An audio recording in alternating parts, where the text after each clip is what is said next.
إن الحمد لله نحمده ونستعينه ونستغفره ونعوذ بالله من شرور أنفسنا وسيئات أعمالنا. من يهده الله فلا مضل له ومن يضلل فلا هادي له، وأشهد أن لا إله إلا الله وحده لا شريك له، وأشهد أن محمدا عبده ورسوله. يا أيها الذين آمنوا اتقوا الله حق تقاته ولا تموتن إلا وأنتم مسلمون. يا أيها الناس اتقوا ربكم الذي خلقكم من نفس واحدة وخلق منها زوجها وبث منهما رجالا كثيرا ونساء، واتقوا الله الذي تساءلون به والأرحام إن الله كان عليكم رقيبا.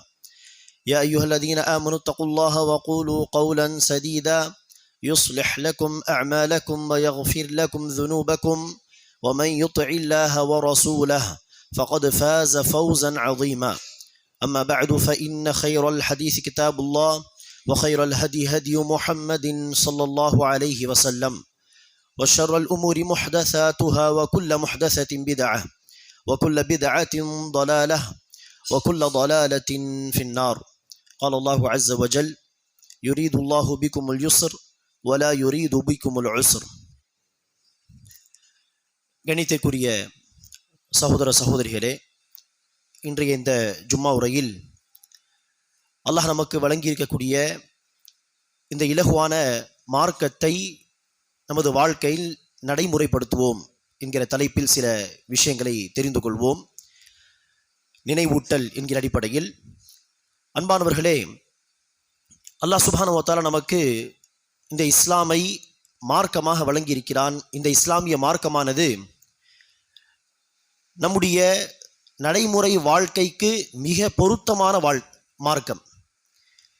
இந்த மார்க்கம் சொல்லக்கூடிய எந்த சட்டமும் இது மனிதர்களால் நடைமுறைப்படுத்தவே முடியாது என்கிற அளவில் எந்த ஒரு சட்டத்தையும் எடுத்து காட்ட முடியாது. மாறாக இந்த மார்க்கம் சொல்லக்கூடிய கொள்கை அறிவுக்கு அப்படியே பொருத்தமானது. இபாதத்துடைய வழிமுறைகள் நடைமுறை வாழ்க்கைக்கு மிக பொருத்தமானது. மனிதர்களுக்கு சாத்தியப்பட்ட வணக்க வழிபாடுகள், ஹராம் ஹலாலுடைய சட்டங்களும் பேணி நடப்பது என்பது மனிதர்களுக்கு சாத்தியமானதுதான். அதில் சில சட்டங்களை சில குறிப்பிட்ட மனிதர்களால் நடைமுறைப்படுத்த முடியாது என்கிற ஒரு நிலை வரும் பொழுது அங்கு தானாக மார்க்கம் என்ன சொல்கிறது? சில சலுகைகளை சொல்கிறது. ஆகவேதான் மஸ்னூல் குத்பாவுக்கு பிறகு நான் படித்த அந்த வசனத்தில் அல்லாஹ் சுப்ஹானஹு வ தஆலா சொல்கிறான், யுரீதுல்லாஹு பிக்குமுல் யுஸ்ர், அல்லாஹ் உங்களுக்காக இலகை நாடுகிறான். வலா யுரீது பிக்குமுல் உஸ்ர், அல்லாஹ் உங்களுக்காக சிரமத்தை நாடவில்லை, கஷ்டத்தை நாடவில்லை. இது எந்த இடத்தில் அல்லாஹ் சொன்ன வார்த்தை என்று சொன்னால், நோன்பு தொடர்பான சட்டங்களை குறித்து பேசும் பொழுதுதான். ரமதான் மாதத்தை அடைந்து விட்டால் நோன்பு நோற்க வேண்டும், அது கட்டாய கடமை என்பதாக சொல்லிவிட்டு அடுத்து அல்லாஹ் சொல்கிறான், யார் பயணத்தில் இருப்பார்களோ, யார் நோய்வாய்ப்பட்டிருப்பார்களோ அவர்கள் ரமதானில் நோன்பை விட்டுவிடட்டும். நோன்பு நோக்க முடியவில்லை என்று சொன்னால் பிறகு ரமதானுக்கு அடுத்து வரக்கூடிய நாட்களில் விடுபட்ட அந்த நோன்புகளை பூர்த்தி செய்து கொள்ளட்டும் என்று அந்த நோன்பு தொடர்பான சலுகையின் சட்டத்தை சொல்லிவிட்டு தான் அல்லாஹ் இந்த வார்த்தையை சொல்கிறான். அல்லாஹ் உங்களுக்காக இலகை தான் நாடுகிறான், அல்லாஹ் உங்களுக்காக ஒருபோதும் சிரமத்தை நாடவில்லை. ஆகவே நோன்பு நோற்பது கட்டாய கடமை ரமதான் மாதத்தில். ஆனால் பயணத்தில் இருந்தால் அல்லாஹ் சுப்ஹானஹு வ தஆலா என்ன சொல்லவில்லை, நீ என்னதான் பயணத்தில் இருந்தாலும் ரமதான் மாதத்தில் நோன்பு வைத்தே ஆக வேண்டும் என்று சொல்லவில்லை. என்னதான் நீ நோய்வாய்ப்பட்டிருந்தாலும் நோன்பு நோற்பது உனக்கு அவசியம் என்றெல்லாம் அல்லாஹ் சுப்ஹானஹு வ தஆலா சொல்லவில்லை.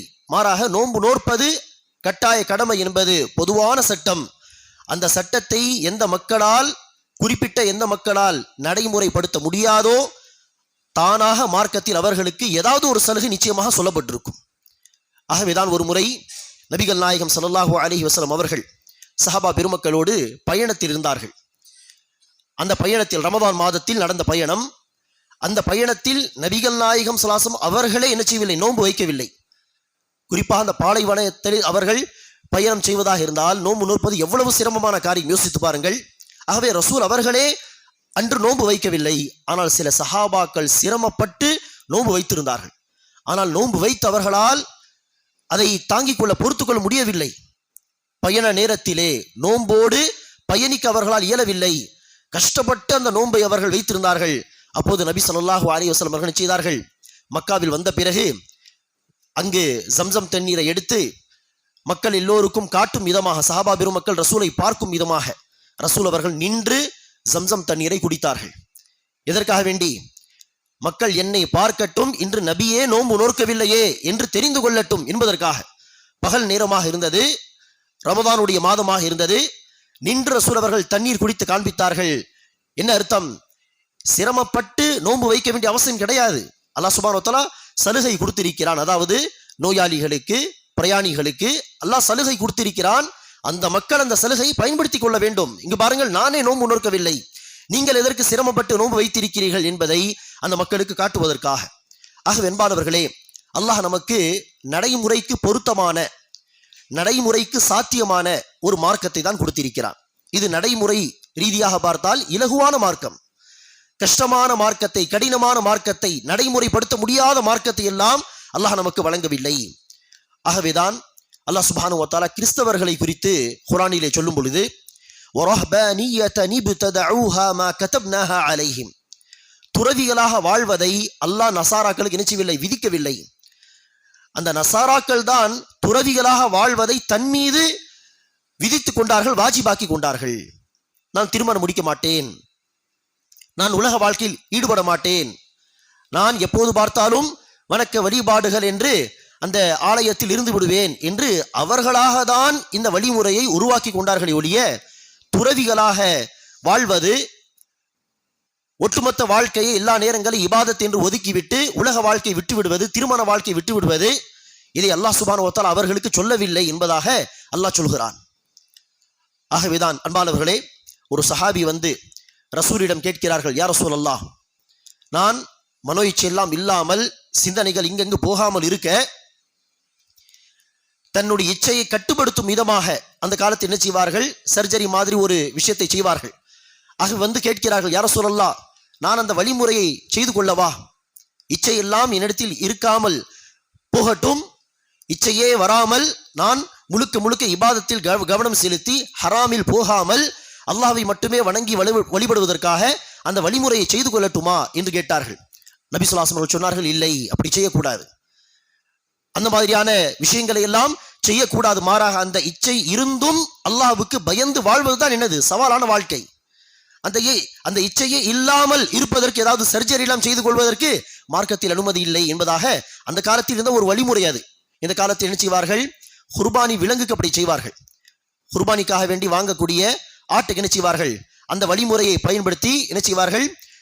அந்த ஆடு நல்ல கொழுத்த ஆடாக மாற வேண்டும் என்பதற்காக வேண்டி அந்த சர்ஜரியை செய்வார்கள். சின்ன சர்ஜரி தான். அப்படிப்பட்ட ஒரு பழக்கம் அந்த காலத்தில் இருந்தது, ஆண்கள் செய்யக்கூடிய ஒரு விஷயம். ஆனால் ரசூலர்கள் தடுத்தார்கள், இல்லை, அப்படி செய்யக்கூடாது. அந்த இச்சையோடு அல்லாஹ்வை பின்பற்றி நடப்பதுதான் என்னது? சவாலான வாழ்க்கை என்பதை ரசூல் அவர்கள் உணர்த்தினார். நாம் எல்லோரும் அறிவோம், மிஅராஜ் பயணத்திலே அல்லாஹ் சுப்ஹானஹு வ தஆலா ரசூலுக்கு ஆரம்பத்தில் 50 வேளை தொழுகையை உம்மத்துக்கு வாஜிபாக வழங்கினார். ஆனால் அந்த 50 வேளை தொழுகையை 5 தொழுகையாக குறைத்து இறுதியில் 5 வேளை தொழுகையை ரசூலுக்கு கொடுத்து அல்லாஹ் சொன்னான், இது 5 வேளை தொழுகை, ஆனால் இதை தொழுதால் ஆரம்பத்தில் கொடுத்த அந்த 50 வேளை தொழுகைக்கான நன்மையை நான் தருவேன். ஒரு தொழுகைக்கு குறைந்தது 10 மடங்கு நன்மை என்கிற அடிப்படையில் இது 5 வேளை தொழுகைதான், ஆனால் இதற்கு 50 வேளை தொழுகை நன்மை நான் தருவேன் என்பதாக அல்லாஹ் சுப்ஹானஹு வ தஆலா வழங்கினான். காரணம் என்ன? 50 வேளை தொழுகை அல்லாஹ் வாஜிபாக்கி இருந்தால் எவ்வளவு சிரமமாக இருந்திருக்கு யோசித்து பாருங்கள். 5 வேளை தொழுகை நாம் அல்லது நம்மில் பலர் கடைபிடித்து தொழுவதில்லை, நேரத்தில் வக்தில் தொழுவதில்லை. 50 வேளை அல்லாஹ் கொடுத்திருந்தால் அந்த மார்க்கம், அந்த மார்க்க சட்டம் நடைமுறைக்கு சாத்தியமான ஒரு சட்டமாக இருந்திருக்குமா? யோசித்து பாருங்கள். ஆனால் அல்லாஹ் சுப்ஹானஹு வ தஆலா மனிதர்களுடைய நிலைகளை நன்கறிந்தவன். ஆகவே 50 வேளையை அல்லாஹ் நன்கறிந்தவன். 5 வேளை தொழுகை தான் கொடுக்க வேண்டும் என்று. ஆனால் ஆரம்பத்தில் 50 வேளையை கடமையாக்கி பிறகு அதை குறைத்து 5 வேளை தொழுகை அல்லாஹ் கடமையாக்கி, அல்லாஹ் நமக்கு இலகை தான் நாடுகிறான், அல்லாஹ் நமக்கு சிரமத்தை நாடவில்லை என்கிற அந்த ஒரு பாடத்தை தான் அந்த ஹதீஸிலும் அல்லாஹ் நமக்கு தருகிறான். ஆகவே 50 வேளையை நம் மீது கடமையாக்காமல் 5 வேளை தொழுகை கடமையாக்கியதும் இந்த மார்க்கம் இலகுவானது, நடைமுறைக்கு சாத்தியமானது என்பதற்கான ஒரு எடுத்துக்காட்டு தான். நபி ஸல்லல்லாஹு அலைஹி வஸல்லம் அவர்கள் உது விஷயத்தில் என்ன சொன்னார்கள்? லவ்லா அன் அஷுக்க அலா உம்மதி லஅமர்துஹும் பிஸ்ஸிவாகி இன்த குல்லி வுது. என்னுடைய உம்மத்தார் மீது சிரமம் இருக்கும், அது கஷ்டமாக இருக்கும் என்கிற பயம் எனக்கு இல்லாமல் இருந்திருந்தால் உது செய்யும் பொழுதெல்லாம் மிஸ்வாக் செய்ய வேண்டும் என்று நான் கட்டளையிட்டிருப்பேன். ஒவ்வொரு உதுவிலும் உது செய்யும் பொழுதெல்லாம் பல் துலக்க வேண்டும், பற்களை சுத்தம் செய்ய வேண்டும், கடமை என்பதாக நான் சொல்லியிருப்பேன். ஆனால் அப்படி ஒவ்வொரு உதுவிலும் பல் துலப்பது வாஜிபாக ஆக்கிவிட்டால் அது என்னுடைய உம்மத்துக்கு சிரமமாக இருக்கும், கஷ்டமாக இருக்கும். ஆகவேதான் நபி ஸல்லல்லாஹு அலைஹி வஸல்லம் அவர்கள் எந்த ஒரு ஹதீஸிலும் என்ன சொல்லவில்லை? உது செய்யும் பொழுதெல்லாம் மிஸ்வாக் செய்யுங்கள், உது செய்யும் பொழுதெல்லாம் பற்களை சுத்தம் செய்து கொள்ளுங்கள், இது கடமை என்பதாக ரசூல் அவர்கள் சொல்லவில்லை. நடைமுறையில் ரசூல் அவர்கள் செய்த உது தொடர்பான ஹதீஸுகளை பார்க்கும் பொழுது நபி ஸல்லல்லாஹு அலைஹி வஸல்லம் அவர்கள் ஒவ்வொரு உதுவிலும் என்ன செய்தது கிடையாது? மிஸ்வாக் செய்தது கிடையாது. சில சமயம் பல் துலக்குவார்கள், சில சமயம் பற்களை சுத்தம் செய்யாமலும் கூட உது செய்து கொள்வார்கள். காரணம் என்ன? மக்களுக்கு சிரமமான ஒரு சட்டத்தை, நடைமுறைப்படுத்த முடியாத ஒரு சட்டத்தை சொல்லக்கூடாது என்பதுதான் நோக்கம். ஒரு முறை நபிகள் நாயகம் ஸல்லல்லாஹு அலைஹி வஸல்லம் அவர்களுடைய வருகைக்கு எதிர்பார்த்த வண்ணம் சஹாபா பெருமக்கள் இஷா தொழுகை ஜமாத்துக்காக வேண்டி காத்திருந்தார்கள். அந்த நாள் நபி ஸல்லல்லாஹு அலைஹி வஸல்லம் அவர்கள் தாமதமாக வந்தார்கள். எந்த அளவிற்கு என்று சொன்னால், அனஸ் பின் மாலிக் சொல்கிறார், ரசூலை எதிர்பார்த்த வண்ணம் இருந்த சஹாபாக்கள் அவர்களுக்கு சிறு தூக்கம் வந்துவிட்டது. தன்னுடைய தலைகளை அவர்கள் சாய்த்து கொண்டார்கள். அவர்களுடைய கீழ்த்தாடை நெஞ்சில் ஒட்டும் வகையில் அவர்கள் தன்னுடைய தலைகளை சாய்த்து கொண்டார்கள். சிறு தூக்கம் போட ஆரம்பித்து விட்டார்கள். அடுத்து தாமதமாக வந்த நபிகள் நாயகம் ஸல்லல்லாஹு அலைஹி வஸல்லம் அவர்கள் இஷா தொழுகை நடத்தினார்கள். அப்போது சஹாபா பெருமக்களை பார்த்து ரசூல் அவர்கள் சொன்னார்கள், இதுதான் இஷா தொழுகை ஜமாத்துக்கு மிக சிறந்த நேரம். தாமதமாக, ஒரு உதாரணத்திற்கு சொல்வதாக இருந்தால், நம்முடைய பகுதியில் ஒரு 10 மணிக்கு தொழுவது, 11 மணிக்கு தொழுவது, இதுதான் இஷா ஜமாத்துக்கு, இஷா தொழுகைக்கு மிக சிறந்த நேரம். ஆனால் இது உங்களுக்கு சிரமமாக இருக்கும் என்பதற்காக வேண்டி நான் இந்த நேரத்தில் தொழ வைப்பதில்லை என்று ஒரே ஒரு நாள் மாத்திரம் சிறந்த நேரம் இதுதான் என்பதை காட்டிவிட்டு அடுத்து நபி ஸல்லல்லாஹு அலைஹி வஸல்லம் அவர்கள் ஆரம்ப நேரத்திலே இஷா தொழுகை ஜமாத்தை நடத்த தொடங்கி விட்டார்கள் என்பதை ஹதீஸில் நாம் பார்க்கிறோம். ஆகவே பாருங்கள், இந்த ஹதீஸும் என்ன சொல்கிறது? இந்த மார்க்கம் நமக்கு சிரமத்தை நாடவில்லை, நடைமுறைக்கு சாத்தியமான சட்டங்களை தான் இந்த மார்க்கம் நமக்கு சொல்கிறது. ஆகவே தான் அன்பானவர்களே, 3 சஹாபாக்கள் ரசூலுடைய ஒரு மனைவிடம் வந்தார்கள். வந்து நபிகள் நாயகம் ஸல்லல்லாஹு அலைஹி வஸல்லம் அவர்கள் காலை எழுந்ததிலிருந்து இரவு வரை தூங்கும் வரை, காலை மாலை இரவு பகல் வீட்டில் என்னென்ன வணக்க வழிபாடுகளை என்னென்ன செய்வார்கள், ரசூலுடைய வழக்கமான வணக்க வழிபாடுகள் என்ன, ரொட்டீன் என்ன என்று வந்து விசாரித்தார்கள். அதற்கு ரசூலுடைய அந்த மனைவி நபி ஸல்லல்லாஹு அலைஹி வஸல்லம் அவர்கள் காலை எழுந்ததிலிருந்து இரவு வரை தூங்கும் வரை காலை மாலை இரவு பகல் என்ன இபாதத்துகள் செய்வார் என்பதை அந்த சஹாபாக்கள் எடுத்து சொன்னார்கள். அதற்கு அந்த 3 சஹாபாக்களும் நபி ஸல்லல்லாஹு அலைஹி வஸல்லம் அவர்கள் செய்யக்கூடிய வணக்க வழிபாடுகள் குறைவாக இருக்குமோ என்பதாக நினைத்தார்கள். ஆகவே அந்த 3 நபி தோழர்களும் சொன்னார்கள், நபிகள் நாயகம் ஸல்லல்லாஹு அலைஹி வஸல்லம் அவர்கள் பொறுத்தவரையில் அவர்கள் பாவங்கள் மன்னிக்கப்பட்டவர், ரசூலுடைய முன்பின் பாவங்களை எல்லாம் அல்லாஹ் மன்னித்து விட்டான். ஆகவே ரசூல் ஸல்லல்லாஹு அலைஹி வஸல்லம் அவர்கள் இத்தனை வணக்க வழிபாடுகளை செய்தால் அது போதுமானது. ஆனால் நாங்கள் பாவிகளாக இருக்கிறோம், நம்முடைய பாவங்கள் மன்னிக்கப்பட்டு விட்டது என்பதற்கு எந்த ஒரு உத்தரவாதம் கிடையாது. அப்படிப்பட்ட பாவிகளாகிய நாம் இத்தனை இபாதத்துகள் செய்தால் நமக்கு அது போதாது, இதை விட அதிகமாக நாம் செய்ய வேண்டும் என்பதாக எண்ணிக்கொண்டு அந்த 3 சஹாபாக்களில் ஒருவர் சொல்கிறார், நான் இரவில் தூங்கவே மாட்டேன், இரவு முழுவதும் நான் வணங்கிக் கொண்டே இருப்பேன், தூங்காமல் இரவு முழுவதும் கியாமுல் லைல் செய்வேன். இன்னொரு சஹாபி சொல்கிறார், நான் ஒவ்வொரு நாளும் நோன்பை கடைபிடிப்பேன், ஒரு நாளும் நோன்பு வைக்காமல் நான் நாட்களை கழிக்க மாட்டேன், மாறாக ஒவ்வொரு நாள் நோன்பை வைத்து அதிகமான இபாதத்துகளை செய்து அல்லாஹ்விடத்தில் கூலியை பெற முயற்சிப்பேன். இன்னொரு சஹாபி சொல்கிறார், நான் திருமணமே செய்ய மாட்டேன், திருமணம் செய்து மனைவி மக்களுக்கு எல்லாம் நேரத்தை ஒதுக்காமல் எல்லா நேரத்தை அல்லாஹ்வுக்காக வேண்டி ஒதுக்கி விடுவேன், திருமணம் செய்யாமல் நான் அல்லாஹ்வை வணங்குவேன் என்று 3 சஹாபாக்கள் 3 விதமாக தன்னுடைய கருத்துக்களை சொல்ல இந்த செய்தி நபிகள் நாயகம் ஸல்லல்லாஹு அலைஹி வஸல்லம் அவர்களுக்கு தெரிய வந்தது. அப்போது நபிகள் நாயகம் ஸல்லல்லாஹு அலைஹி வஸல்லம் நினைக்கவில்லை, சந்தோஷப்படவில்லை. சஹாபா பெருமக்களிடத்தில் எப்படிப்பட்ட ஒரு ஆர்வம் மார்க்கத்தை பின்பற்றுவதிலே. ஒவ்வொரு நாளும் நோன்பு நோற்பதாக ஒருவர் சொல்கிறார், இரவு முழுவதும் தூங்காமல் இரவு தொழுகையில் ஈடுபடுவதாக ஒருவர் சொல்கிறார், ஒருவர் திருமணமே செய்யாமல் வாழ்க்கை முழுவதையும் எல்லா நேரங்களையும் அல்லாஹ்வுக்காக வேண்டி கொடுக்கும்படி ஒருவர் ஆர்வத்தோடு சொல்கிறார், மாஷா அல்லாஹ் என்று ரசூல் அவர்கள் சந்தோஷப்படவில்லை. மாறாக ரசூல் அவர்கள் கடுமையாக கோபப்பட்டார்கள்.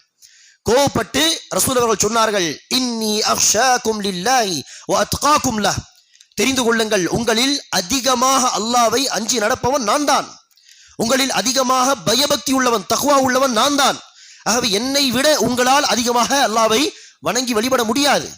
ஆனால் என்னுடைய நிலை என்ன? நான் இரவில் தூங்கவும் செய்கிறேன், தூங்கி பிறகு எழுந்து தஹஜ்ஜுத் தொழவும் செய்கிறேன். ஒரு நாள் நோன்பு வைத்தால் ஒரு நாள் நோன்பு இல்லாமலும் இருக்கிறேன். நான் திருமணமும் முடித்திருக்கிறேன், அல்லாஹ்வை வணங்கவும் செய்கிறேன். இதுதான் என்னுடைய வழி. ஃபமர் ரகிப அன் சுன்னதி ஃபலைஸ மின்னி, என்னுடைய எந்த வழிமுறை யார் புறக்கணிப்பாரோ, இதை புறக்கணித்து வேறு வழிமுறைகளை மார்க்கம் என்கிற பெயரில் கொண்டு வருவாரோ அவர் என்னை சார்ந்தவர் அல்ல என்பதாக நபி ஸல்லல்லாஹு அலைஹி வஸல்லம் அவர்கள் சொன்னார்கள். ஆக வெண்பார்களே, இந்த ஹதீஸும் நமக்கு என்ன சொல்கிறது? சிரமமான மார்க்கத்தை எல்லாம் நமக்கு கொடுக்கவில்லை. சட்ட திட்டங்கள், வணக்க வழிபாடுகள், மக்களுடைய சக்திக்கு அப்பாற்பட்ட, மக்களுடைய சக்தி மீறிய வணக்க வழிபாடுகளையும் சட்ட திட்டங்களையும் அல்லாஹ் நமக்கு வழங்கவில்லை. மாறாக இபாதத்துகள் என்று எடுத்துக்கொண்டாலும் நம்முடைய சக்திக்கு உட்பட்ட இபாதத்துகள் தான்.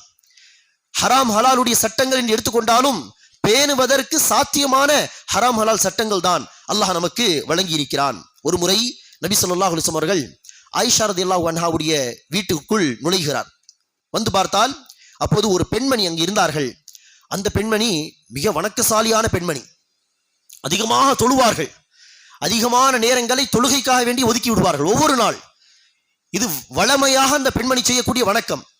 ஆகவே அந்த பெண்மணியை குறித்து ஆயிஷா ரலியல்லாஹு அன்ஹா ரசூலிடம், இந்த பெண்மணி இப்படியெல்லாம் தொழுவார்கள் யார் சொல்லலாம், இப்படியெல்லாம் தொழுவார்கள் யார் சொல்லலாம் என்று அந்த பெண்மணியுடைய தொழுகையை குறித்து சொல்லும் பொழுது நபி ஸல்லல்லாஹு அலைஹி வஸல்லம் அவர்கள் சொன்னார்கள், மஹ் அலைக்கும் பிமா துதீகூன் ஃபவல்லாஹி லா யமல் ஹத்தா தமல்லு. நபி ஸல்லல்லாஹு அலைஹி வஸல்லம் அவர்கள் சொன்னார்கள், நிறுத்துங்கள், இவ்வளவெல்லாம் சிரமப்பட்டு என்ன செய்யக்கூடாது, தொழக்கூடாது. உங்களுடைய சக்திக்கு உட்பட்ட விதத்தில் நீங்கள் செய்யுங்கள், தொழுது கொள்ளுங்கள், இபாதத் செய்து கொள்ளுங்கள். நீங்கள் இப்படி சிரமப்பட்டு மார்க்கத்தை பின்பற்றும் பொழுது நீங்கள் சலிப்படையாத வரை அல்லாஹ் சுப்ஹானஹு வ தஆலா சலிப்படைய மாட்டான்.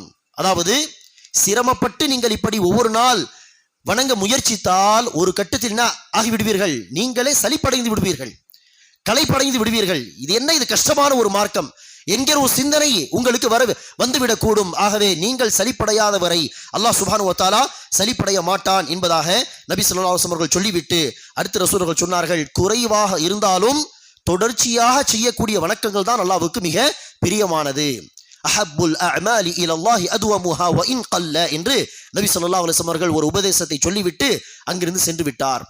ஆகவே அன்பானவர்களே, சிரமப்பட்டு ஒருவர் வளமையாக சில இபாதத்துகளை செய்து வந்தால் என்னாகிவிடும்? ஒரு கட்டத்தில் அவர் சலிப்படைந்து விடுவார், செய்ய வேண்டிய அடிப்படை இபாதத்துகளை கூட செய்யாமல் விட்டு விடுவார். நான் அப்படி ஒருவரை பார்த்திருக்கிறேன். வரம்பு மீறி சிரமப்பட்டு மார்க்கத்தை பின்பற்றுவது, ஒரு நொடி கூட வீணாக்காமல் இருக்க வேண்டும் என்கிற பெயரில் இரவு முழுவதும் அல்லது பகல் முழுவதும் இபாதத் இபாதத் இபாதத் என்று கஷ்டப்பட்டு சிரமப்பட்டு இபாதத்தை செய்து கொண்டிருந்தார். ஒரு 2 வருடம் 3 வருடம் இப்படி இருந்திருப்பார். அடுத்து பார்த்தால் கடமையான தொழுகை கூட தொழுவதில்லை, வாஜிபான தொழுகை கூட தொழுவதில்லை. ஒரு கட்டத்தில் எப்படி இருந்தவர்? வாஜிபான தொழுகை, முன்பின் சுன்னத் தொழுகை, முற்பகல் தொழுகை, எல்லா நேரமும் உட்கார்ந்து திக்ர் செய்வது, குர்ஆன் ஓதிக்கொண்டே இருப்பது என்று இருந்தவர் ஒரு கட்டத்திலே சலிப்படைந்து, என்னடா இது கஷ்டமான ஒரு மார்க்கம் என்கிற ஒரு சிந்தனை ஏற்பட்டு கடமையான தொழுகை கூட விட்டுவிட்டார். இதை தான் நபிகள் நாயகம் அந்த பெண்மணிக்கு சொன்னார்கள், சிரமப்பட்டு எல்லாம் வணங்காதீர்கள், உங்களுடைய சக்திக்கு உட்பட்ட விதத்தில் நீங்கள் இபாதத் செய்து கொள்ளுங்கள். நீங்கள் சலிப்படையாத வரை அல்லாஹ் சலிப்படைய மாட்டான். குறைவாக இருந்தாலும் தொடர்ச்சியாக செய்யக்கூடிய இபாதத் தான் அல்லாஹ்வுக்கு பிடிக்கும். ஆகவே என்பார்களே, சுருக்கமாக சொல்வதாக இருந்தால் அல்லாஹ் நமக்கு நடைமுறைக்கு பொருத்தமான சாத்தியமான ஒரு மார்க்கத்தை தான் கொடுத்திருக்கிறான். அல்லாஹ் நமக்கு சிரமமான மார்க்கத்தை, இபாதத்துகள், சட்டத்திட்டங்கள் என்று சிரமமான கஷ்டமான மார்க்கத்தை நமக்கு கொடுக்கவில்லை. யோசித்து பாருங்கள், இப்போது ரமதான் மாதத்தில் நோன்பு வைக்கிறோம், ஒவ்வொரு நாள் நோன்பு, ஐவேளை தொழுகை போக மற்ற தொழுகைகள், குறிப்பாக கியாமுல் லைல் இரவு தொழுகை, அதற்கு நேரத்தை ஒதுக்குகிறோம், இபாதத் செய்கிறோம், குர்ஆன் அதிகமாக ஓதுகிறோம். இதே மாதிரியான வணக்க வழிபாடுகளை 12 மாதங்களும் நீங்கள் செய்ய வேண்டும் என்று அல்லாஹ் சொல்லியிருந்தால், என் ரமதான் மாதத்தில் கூட அல்லாஹ் இந்த வணக்க வழிபாடுகளை நம் மீது வாஜிபாக்கவில்லை, வலியுறுத்தப்பட்ட இபாதத்துகளாக சொல்லிதான் நினைச்சுகிறான். இபாதத் செய்யுங்கள், அல்லாஹ் உங்களுக்கு இந்த சிறப்பை தருவான். இரவு தொழுகை தொழுதால் ரமதான் முழுவதும் முன் பாவங்கள் மன்னிக்கப்படும். நோன்பு கடமையானது, வாஜிபானது. ஆனால் அதற்கும் பல சிறப்புகள். குர்ஆன் அதிகமாக ஓதினால் இந்த சிறப்பு என்று வலியுறுத்தி தான் பல இபாதத்துகளை இந்த ரமதான் மாதத்தில் கூட மார்க்கம் நமக்கு சொல்கிறதை ஒழிய இந்த கடமையான நோன்பு போக கியாமுல் லைல் வாஜிப் கிடையாது, குர்ஆன் அதிகமாக ஓதுவதும் வாஜிப் கிடையாது. எல்லாமே வலியுறுத்தப்பட்ட இபாதத்துகள். சரி, இதே நிலையில் எல்லா மாதங்களிலும் இபாதத் செய்ய வேண்டும் என்று மார்க்கம் வலியுறுத்தி இருந்தால் யோசித்து பாருங்கள், அது நமக்கு சாத்தியமா? 12 மாதங்களும் ரமதான் மாதிரியே நேரங்களை கழிக்க வேண்டும், நாட்களை கழிக்க வேண்டும் என்று சொன்னால் அது நமக்கு சாத்தியமான ஒரு மார்க்கமாக இருந்திருக்காது. ஆனால் அல்லாஹ் அப்படி நமக்கு சொல்லவில்லை. ரமதான் மாதம், தில்ஹிஜாவுடைய முதல் 10 நாட்கள், இடையில் முஹர்ரமுடைய சில நாட்கள், இப்படி சிறப்பிற்குரிய சில நாட்கள் வரும் பொழுதுதான் அதிகப்படியான இபாதத்துகளை செய்ய வேண்டும் என்று மார்க்கம் வலியுறுத்துகிறதை ஒழிய வருடம் முழுவதும் இப்படியே தான் நீங்கள் வாழ வேண்டும் என்று மார்க்கம் சொல்லவில்லை. அல்லாஹ் நமக்கு ஒவ்வொரு நாள் விதித்த இபாதத்துகள் என்றால் என்ன சிந்தித்து பாருங்கள். ஐவேளை தொழுகை, ஒவ்வொரு நாள் நம் மீது கடமையான இபாதத் என்னது? ஐவேளை தொழுகை. அந்த ஐவேளை தொழுகைக்கு ஒட்டுமொத்தமாக நேரம் எவ்வளவு தேவைப்படும் என்று சொல்லி பார்த்தால், அந்த தொழுகைக்கு மாத்திரம், ஐவேளை தொழுகைக்கு மாத்திரம் ஒரு 1.25 மணி நேரம், மிஞ்சி போனால் 1.5 மணி நேரம். இதுதான் ஒரு நாளில் அல்லாஹ் நம் மீது கடமையாக்கிய தொழுகைக்கு தேவையான நேரம். 1.5 மணி நேரம், 1.25 மணி நேரம், 1 மணி நேரம். அதை தாண்டி அவ்வப்போது குர்ஆனோடு தொடர்பு இல்லாமல் இருந்துவிடக் கூடாது என்பதற்கு அவ்வப்போது சில வசனங்களை எடுத்து ஓதுவது, இதுவும் கடமைதான். ஒவ்வொரு நாள் செய்ய வேண்டிய கடமை அல்ல, அவ்வப்போது செய்ய வேண்டிய கடமை. குர்ஆனை ஓதுவது, அடிக்கடி அல்லாஹ்விடத்தில் துஆ செய்து கொள்வது, திக்ர் செய்து கொள்வது, இதெல்லாம் நேரம் காலம் இல்லாமல் அவ்வப்போது செய்து கொள்ள வேண்டிய கடமையான சில வணக்க வழிபாடுகள். இது போக ஒவ்வொரு நாளும் ஹராம் ஹலாலுடைய சட்டங்களை பேணி நடப்பது நம் மீது ஒவ்வொரு நொடியும் உள்ள கடமைதான். ஹலாலை மட்டுமே செய்வது, ஹராமை தவிர்த்து கொள்வது என்று சட்டத்திட்டங்களை பேணி நடப்பது. இந்த விதத்தில் யோசித்து பாருங்கள் மாணவர்களே, நாம் அல்லாஹ்வுக்காக நேரடி இபாதத்துகள், நேரடி வணக்கம் என்று ஒதுக்குவதற்கு தேவையான நேரம் என்று நீங்கள் யோசித்து பாருங்கள். 24 மணி நேரத்தில் ஒரு சில மணி நேரங்கள் தான். அதை கூட நாம் ரமதான் அல்லாத நாட்களில் ஒதுக்காமல், மார்க்க சட்டத்திட்டங்களை பின்பற்றாமல், வாஜிபான இபாதத்துகளை கூட செய்யாமல் பொடுபோக்கு தரத்தோடு நாம் இருந்தால் இது எவ்வளவு பெரிய அலட்சியம் மார்க்க விஷயத்திலே என்று சிந்தித்து பாருங்கள். அல்லாஹ் நமக்கு சிரமமான மார்க்கத்தை கொடுக்கவில்லை, ஏற்கனவே இலகுவான மார்க்கத்தை தான் கொடுத்திருக்கிறான். அந்த இலகுவான மார்க்கத்தை கூட நாம் பின்பற்றி நடக்கவில்லை என்று சொன்னால் நாம் மார்க்கத்தின் பெருமதியை உணரவில்லை, மார்க்கத்தை மதிக்கவில்லை என்றுதான் பொருள். ஒரு நாளில் இபாதத் செய்வதற்கு தேவையான நேரம் மிக குறைவு. இருந்தாலும் வியாபாரம் செய்வதற்கு நேரம் உண்டு, ஊர் சுத்துவதற்கு நேரம் உண்டு, எல்லா விஷயங்களுக்கு நேரம் உண்டானால் இபாதத்துக்கு மாத்திரம் நேரம் இல்லை என்று சொன்னால் நாளை மறுமையினால் எல்லா இடத்திலும் செய்ய முடியாது, காரணம் எல்லாம் சொல்ல முடியாது.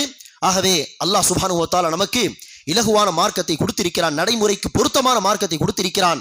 அந்த மார்க்கத்தின் பெருமதியை உணர்ந்து, அருமையை உணர்ந்து ஒவ்வொரு நாளும் கடமையான இபாதத்துகளை குறைந்து செய்யக்கூடிய மக்களாக நாம் இருக்க வேண்டும். நம் மீது அல்லாஹ் விதித்த இபாதத்துகளை முறையாக செய்து ஹராம் ஹலால் என்கிற அந்த சட்டத்திட்டங்களை பேணி நடந்து அல்லாஹ் சுப்ஹானஹு வ தஆலாவுடைய பொருத்தத்தை தேடக்கூடிய நன்மக்களாக நாம் ஆக வேண்டும். அல்லாஹ் சுப்ஹானஹு வ தஆலா நம் அனைவருக்கும் அந்த பாக்கியத்தை தருவானாக. ஆமீன். அகூலு கௌலி ஹாதா வஸ்தக்ஃபிருல்லாஹ லி வ லக்கும் வ லிசாயிரில் முஸ்லிமீன மின் குல்லி தம்ப் ஃபஸ்தக்ஃபிரூஹு இன்னஹு ஹுவல் கஃபூர் ரஹீம். அல்ஹம்துலில்லாஹி ரப்பில் ஆலமீன் வஸ்ஸலாத்து வஸ்ஸலாமு அலா ரசூலிஹில் கரீம். அம்மா பஅத். கண்ணியமிக்க சகோதர சகோதரிகளே, ரமதானுடைய இறுதியில் நாம் செய்ய வேண்டிய கடமையான ஒரு வணக்கம் தான் ஜகாத்துல் ஃபித்ர் என்கிற ஃபித்ராவை கொடுப்பது. யாருக்கு அல்லாஹ் சுப்ஹானஹு வ தஆலா பிறருக்கு ஃபித்ரா தரக்கூடிய வசதியை கொடுத்திருப்பானோ அத்தகைய மக்கள் மீதெல்லாம் ஃபித்ரா என்பது வாஜிப். ஃபித்ரா யார் மீது வாஜிப் என்கிற விஷயத்தில் ஜகாத் யார் மீது கடமையோ அவர்கள் மீதுதான் ஃபித்ரா கடமை என்று சில சகோதரர்கள் தப்பாக புரிந்து வைத்திருப்பார்கள். அப்படி கிடையாது. ஜகாத் கொடுப்பதற்கெல்லாம் ஒரு நிசாப் உண்டு. 85 கிராம் தங்கம் இருந்தால்தான் ஜகாத் வாஜிப். 595 கிராம் வெள்ளி இருந்தால்தான் வெள்ளியில் ஜகாத் வாஜிப். காசு பணம் என்று எடுத்துக்கொண்டால் 55 கிராம் தங்கத்துக்கு சமமான காசு பணம் இருந்தால் அதில் ஜகாத் வாஜிப். கால்நடைகளில் இவ்வளவு கால்நடைகள் இருந்தால் ஜகாத் வாஜிப் என்று மார்க்கம் சொல்கிறது. ஆனால் ஜகாத்துடைய அந்த சட்டத்திற்கும் ஃபித்ராவுடைய சட்டத்திற்கும் தொடர்பு கிடையாது. ஜகாத் யார் மீது வாஜிபோ அவர்கள் மீது தான் ஃபித்ரா வாஜிப் என்று சில பேர் தவறாக புரிந்து வைத்திருப்பார்கள். அப்படி கிடையாது. என் மீது ஜகாத் எல்லாம் வாஜிப் கிடையாது. என்னிடம் 55 கிராம் தங்கம் இல்லை, என்னிடம் ஏகப்பட்ட வெள்ளி கிடையாது, காசு பணம் சேவிங்ஸும் பெரிய அளவில் கிடையாது. ஆனால் அல்லாஹ் சுப்ஹானஹு வ தஆலா எனக்கு வசதி கொடுத்திருக்கிறான், ஏழை மக்களுக்கு மிஸ்கீன்களுக்கு ஃபித்ரா கொடுக்கும் அளவிற்கு அல்லாஹ் எனக்கு சக்தி கொடுத்திருக்கிறான் என்று சொன்னால் என் மீது ஃபித்ரா வாஜிப். ஜகாத் என் மீது வாஜிப் கிடையாது, ஆனால் ஃபித்ரா கொடுக்கும் சக்தி இருந்தால் ஃபித்ரா கொடுப்பது வாஜிப் என்பதை நாம் புரிந்து கொள்ள வேண்டும். சரி, யாருக்கு ஃபித்ராவை தருவது என்று சொன்னால், யாருக்கு ஃபித்ரா தரக்கூடிய சக்தி இல்லையோ அத்தகைய மிஸ்கீன்களை தேடி நேச வேண்டும், ஃபித்ராவை நாம் தர வேண்டும். ஒருவர் இருக்கிறார், அவருக்கு பிறருக்கு ஃபித்ரா தரும் அளவிற்கு அல்லாஹ் சக்தி கொடுத்து இருந்தால் அவருக்கு நாம் என்ன செய்யக்கூடாது, ஃபித்ராவை தரக்கூடாது. ஃபித்ரா தரக்கூடிய சக்தியும் இல்லாத மிஸ்கீன்கள் ஃபகீர்களை பார்த்து நாம் ஃபித்ராவை வழங்க வேண்டும். சரி, ஃபித்ராவாக என்ன கொடுக்க வேண்டும் என்று பார்த்தால், நபி ஸல்லல்லாஹு அலைஹி வஸல்லம் அவர்கள் சஹாபா பெருமக்கள் எல்லாம் அந்த காலத்தில் உணவு பொருட்களை தான் ஃபித்ராவாக வழங்கி இருக்கிறார்கள். அது பார்லி அரிசி கொடுப்பார்கள், பெருத்தம்பழங்களை கொடுப்பார்கள், கோதுமை கொடுப்பார்கள். இப்படி ஏதாவது ஒரு உணவுப் பொருளை தான் அவர்கள் ஃபித்ராவாக வழங்கி இருக்கிறார்கள் என்பதை நம்மால் பார்க்க முடியும், கவனிக்க முடியும். ஆகவேதான் இமாம் அபு ஹனீஃபா, இமாம் ஹசன் அல் பஸ்ரி, இமாம் புகாரி போன்ற சில உலமாக்கள் காசையும் ஃபித்ராவாக கொடுக்கலாம் என்று சொல்லியிருந்தாலும் அந்த கருத்தை விட உணவு பொருளை ரசூல் அவர்கள் சஹாபாக்கள் கொடுத்தார்கள், உணவு பொருளை தான் ஃபித்ராவாக வழங்க வேண்டும் என்கிற கருத்து தான் இன்ஷா அல்லாஹ் சிறந்தது. அந்த விதத்தில் அன்பானவர்களே, உணவுப் பொருட்களை மாத்திரம் ஃபித்ராவாக கொடுங்கள். சரி, ஃபித்ரா, ஒரு ஃபித்ராவுடைய அளவு 200 ரூபாய் என்று சொல்லும் பொழுது சில பேர் அதை தப்பாக புரிந்து கொள்ளலாம். 200 ரூபாய் என்று சொல்லிவிட்டார்களே பயானில், ஆக 200 ரூபாய் ஒரு ஃபித்ரா என்று காசாகவே கொடுக்கலாம். அப்படி கிடையாது. அந்த உணவுப் பொருட்களை எவ்வளவு வாங்குவது என்கிற அந்த அளவுக்காக தான் ஒரு ஃபித்ரா 200 ரூபாய் என்று சொல்கிறோம், ஒரு கணக்குக்காக வேண்டி. டைரக்டாக அந்த 200 ரூபாயை ஃபித்ராவாக கொடுக்க வேண்டும் என்கிற அர்த்தத்தில் சொல்லவில்லை. 200 ரூபாய் என்று சொன்னால் என்ன அர்த்தம், என்னுடைய வீட்டில் 5 பேர் இருக்கிறார்கள் சொன்னால், சரி 1000 ரூபாய்க்கு தேவையான உணவுப் பொருட்களை வாங்கி தர வேண்டும் என்கிற அந்த கணக்குக்காக தான் 200 ரூபாய் என்று சொல்கிறோமே ஒழிய அந்த காசை அப்படியே டைரக்டாக ஃபித்ராவாக தர வேண்டும் என்கிற அர்த்தத்தில் சொல்லவில்லை. ஆகவே அந்த ஃபித்ராவை உணவுப் பொருட்கள் என்று வரும் பொழுது நீங்கள் அரிசி வாங்கிக் கொள்ளுங்கள், உணவு சமைப்பதற்கு தேவையான மற்ற பொருட்களையும் வாங்கிக் கொள்ளுங்கள், தப்பில்லை. ஆனால் மொத்தத்தில் உணவுப் பொருட்களை ஃபித்ராவாக தர வேண்டும்.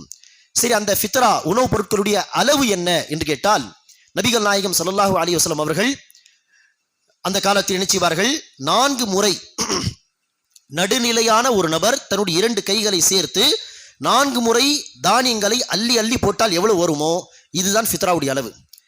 4 முறை நடுநிலையான ஒரு நபர் அள்ளி அள்ளி தானியங்களை போட்டால் அது ஏறக்குறைய 2.5 கிலோ வரும் என்கிற அடிப்படையில் தான் 2.5 கிலோகிராம் என்பதாக சொல்வார்கள். அது முன்னே பின் ஆகலாம், 2 கிலோ கூட இருக்கலாம், 2.25 கிலோ கூட இருக்கலாம். ஆனால் ஏழைகளுக்கு தருகிறோம் 2.5 கிலோ என்று அதிகமாகவே கொடுத்தால், 3 கிலோ என்று கொடுத்தால் இன்னும் நல்லது. ஏழைகளுக்கு தருகிறோம், தாராளமான மனதோடு கொடுப்பது நல்லது என்கிற அடிப்படையில் 2.5 கிலோகிராம் என்கிற கணக்கில் அதற்கு எவ்வளவு காசு தேவைப்படுமோ அந்த காசை கொண்டு அரிசி, உணவுக்கு தேவையான மற்ற பொருட்களை என்று சேர்த்து அந்த கொடுக்கக்கூடிய உணவுப் பொருட்களை சமைத்து சாப்பிட வேண்டும். அந்த விதத்தில் நாம் உணவுப் பொருட்களை ஃபித்ராவாக தர வேண்டும். ஃபித்ரா கொடுப்பதின் நேரம் என்று பார்த்தால், நபிகள் நாயகம் அவர்கள் பெருநாள் தொழுகைக்கு செல்வதற்கு முன்பாக என்ன செய்வார்கள், ஃபித்ராவை கொடுத்து விட்டு தொழுகைக்கு சென்று விடுவார்கள். இதுதான் நபிகள் நாயகம் அவர்கள் செய்த நடைமுறை விஷயம்.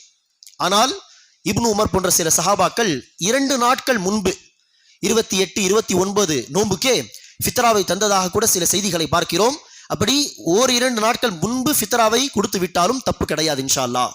ஆனால் அதை 10 நாட்கள் முன்பு இப்படியெல்லாம் கொடுக்கக்கூடாது. காரணம் என்ன, நபி ஸல்லல்லாஹு அலைஹி வஸல்லம் அவர்கள் ஃபித்ராவுடைய நோக்கத்தை சொல்லும்போது என்ன சொன்னார்கள், துஹுரத்தன் லிஸ்ஸாயிம், நோம்பாளியை சுத்தம் செய்வதற்காக.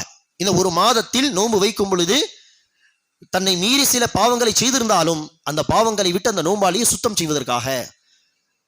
இரண்டாவது நோக்கம் என்ன, துஅமத்தன் லில் மசாக்கீன், மிஸ்கீன்களுக்கு உணவளிப்பதற்காக என்று சொன்ன காரணத்தினால் தான் காசு பணம் தரக்கூடாது. காசு பணம் கொடுத்தா என்ன செய்வார்கள், வேறு ஏதாவது பொருட்களை வாங்கி கொள்வார்கள். அதற்காக உணவுப் பொருளை கொடுத்துதான் இந்த நோக்கத்தை அடைய வேண்டும் என்கிற அடிப்படையில் சொன்னோம். அதே போல்தான் நோம்பாளியை சுத்தம் செய்வதற்காக என்கிற அந்த வார்த்தையை கவனிக்கும் பொழுது இது இறுதியாக செய்ய வேண்டிய ஒரு கடமை. இது மாதம் முழுவதும் நோன்பு வைத்தார்கள். இந்த நாட்கள், இந்த மாதத்தில் சில தவறுகள் நடந்திருந்தால், சில பாவங்கள் நடந்திருந்தால் அல்லாஹ் அதை மன்னிக்கட்டும் என்பதற்காக அந்த மாதம் முடிவடையும் பொழுதுதானே அந்த ஃபித்ராவை கொடுத்த அந்த நோக்கத்தை அடைய முடியும். அதற்காக ஆரம்பத்தில் கொடுத்து விடாமல் 1-2 நாட்கள் முன்பு கொடுத்தால் இன்ஷா அல்லாஹ் தவறில்லை. இந்த ஃபித்ரா பொறுத்தவரையில் குடும்பத்தில் உள்ள ஒவ்வொரு நபர் சார்பாக ஒரு ஃபித்ரா கொடுப்பது அவசியம். என்னுடைய குடும்பத்தில் 6 நபர்கள் இருக்கிறார்கள் என்று சொன்னால் என் சார்பாக, மனைவி சார்பாக, அத்தனை பிள்ளைகள் சார்பாக ஃபித்ரா கொடுக்க வேண்டும். எந்த அளவிற்கு என்றால், பெருநாள் தொழுகைக்கு செல்வதற்கு முன்பாக ஒரு நபருக்கு, வீட்டு தலைவருக்கு குழந்தை பிறந்து விட்டால், பெருநாள் தொழுகைக்கு சற்று முன்பாக குழந்தை பிறந்து விட்டால், அந்த குழந்தை சார்பாக கூட ஒரு ஃபித்ராவை கொடுத்து விட்டு என்ன செய்ய வேண்டும், தொழுகைக்காக வேண்டி போக வேண்டும் என்கிற அளவுக்கு ஒவ்வொரு நபர் சார்பாக ஃபித்ரா கொடுப்பது அவசியம். ஆகவே யாருக்கு அல்லாஹ் ஃபித்ரா கொடுக்கக்கூடிய வசதியை கொடுத்திருக்கிறானோ, சக்தி கொடுத்திருக்கிறானோ, அவர்கள் மறக்காமல் இந்த கடமையை செய்ய வேண்டும். ஒன்ஸ் நாம் பெருநாள் தொழுகைக்கு சென்று விட்டோம், ஃபித்ரா கொடுக்கவில்லை என்று சொன்னால் அந்த கடமையை தவறிவிட்டோம் என்று அர்த்தம். தொழுகை முடித்த பிறகெல்லாம் என்ன செய்ய முடியாது, ஃபித்ரா என்கிற பேரில் கொடுக்க முடியாது. கொடுத்தாலும் அந்த ஃபித்ரா நிறைவேறாது. அதற்காக மறக்காமல் இந்த கடமையை நாம் செய்து முடிக்க வேண்டும். அல்லாஹ் சுப்ஹானஹு வ தஆலா நம் அனைவருக்கும் ரமதான் மாதத்தில் செய்த இந்த வணக்க வழிபாடுகளை அடிப்படையாக கொண்டு ரமதானுக்கு பிறகும் கடமையான இபாதத்துகளை குறைந்தது முறையாக தவறாமல் செய்யக்கூடிய பாக்கியத்தை தருவானாக. இந்த இபாதத்துகளை ரமதான் மாதத்தில் நாம் செய்த வணக்க வழிபாடுகளை அல்லாஹ் அங்கீகரித்து கபூல் செய்து அதற்கு மகத்தான கூலி அல்லாஹ் நமக்கு வழங்குவானாக. பெருநாள் தினம் வரை கூட அல்லாஹ் சுப்ஹானஹு வ தஆலா காட்டி தந்த வழிமுறைப்படி, நபிகள் நாயகம் காட்டி தந்த வழிமுறைப்படி மார்க்கம் சொல்லக்கூடிய விஷயங்களை எல்லாம் சிறப்பாக செய்து முடிக்கக்கூடிய பாக்கியத்தை எல்லாம் நமக்கு தருவானாக. ஆமீன்.